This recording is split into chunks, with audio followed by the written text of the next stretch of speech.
welcome to my perdana podcast. Oke, kalian lagi nonton video ini lagi ngapain sih kegiatannya? Kalian lagi rebahan? Atau kalian lagi sambil nyemil? Atau bahkan kalian gabut, makanya kalian nonton video ini? Pokoknya apapun kegiatan kalian dan dimanapun kalian berada, aku harap kalian ngambil posisi ternyaman buat ngedengerin podcast aku. Kenalin, nama aku Faiza dan di sini kali ini aku mau ngebahas tentang suatu hal yang menurut aku nih deket banget sama kita, yaitu kalangan Gen Z, tapi kita tuh sering ngeabaikin hal-hal ini. Kalian tahu nggak kira-kira aku bakal ngebahas apa? Benar banget, aku bakal ngebahas tentang self-growth.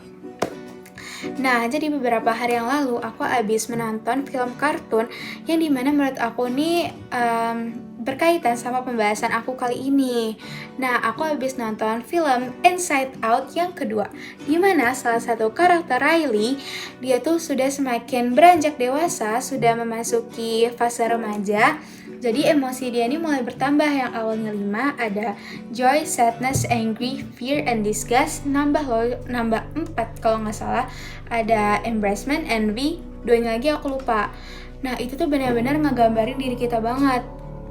Kenapa bisa ngegambarin? Karena di dalam diri kita nih semakin kita bertumbuh atau semakin kita beranjak dewasa, emosional kita juga semakin kompleks. Nah, aku mau nanya, pernah gak sih kalian ngerasa kayak kita tuh lagi happy, have fun, atau kita lagi senang-senang, tapi di dalam diri kita atau perasaan kita tuh kayak ada rasa ngeganjel, kayak takut, sedih, atau kita tuh mau mencoba hal baru tapi ada yang menghambat di dalam diri kita.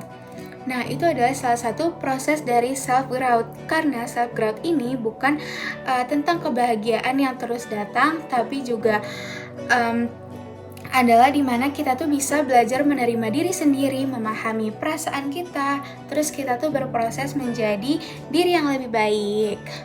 Nah, proses ini tuh benar-benar gak gampang dan gak instan, karena gak bakal kita mencapai garis finish dalam satu malam. Nah, tapi kita tuh bisa mulai self-growth ini dengan hal-hal yang sederhana.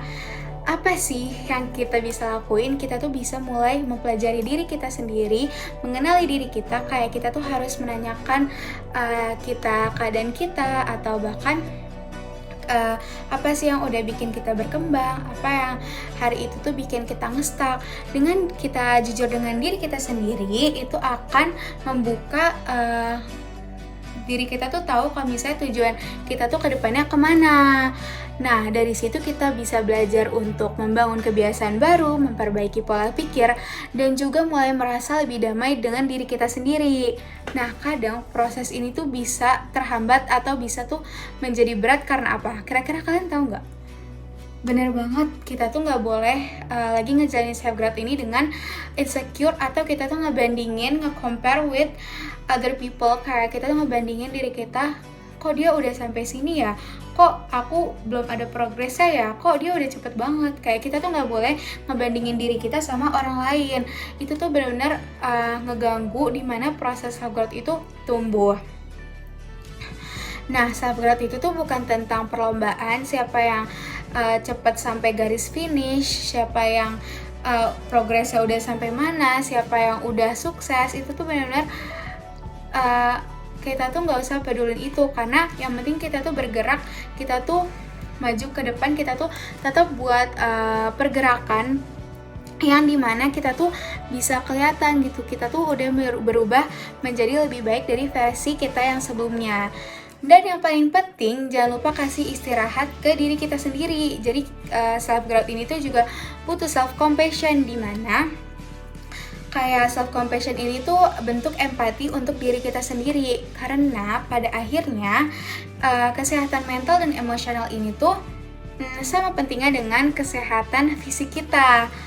Kok kayak nyambung dengan salah satu SDGs ya? Kalian tahu nggak kira-kira ini tuh nyambung ke SDGs berapa? Benar banget, ini nyambung ke SDGs nomor 3, yaitu Good Health and Well-being, yaitu yang mendorong kita untuk menjaga bukan hanya tubuh tetapi juga jiwa dan raga kita. Nah, aku harap podcast ini itu bermanfaat bagi kalian yang mendengarkan dan bagi diri aku sendiri. And thank you for listening. I'll see you later.